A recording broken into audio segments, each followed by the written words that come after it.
नमस्कार जोहार मु गगन कुमार आपण को स्वागत जनाऊँगी जनता एक्सप्रेस आज खबर। 100 वर्षर हरिहाट उत्सव अनुष्ठित बाहानगाँ ब्लॉक खरासाहापुर 5 नंबर और 6 नंबर वार्डर ग्रामवासी सहयोग 100 वर्षर हरिहाट उत्सव अनुष्ठित हो जाइछि।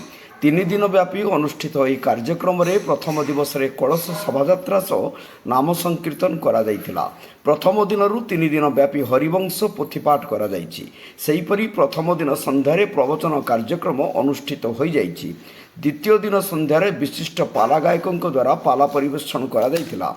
तृतीय दिन में हरिवंश पोथी पाठ शेष करने सह नगर कीर्तन करा जाइथिला। एही कार्यक्रम को परमेश्वर जेना, संजीव सेठी, सत्यवान नायक, सत्यव्रत नायक, पुरुषोत्तम पुहाणों सह बहु वरिष्ठ व्यक्ति परिचालना करथिबा बेले वरुण कुमार जेना आह्वान में बहु युवपीढ़ी परिचालन में सहयोगर हाथ बढ़ाई।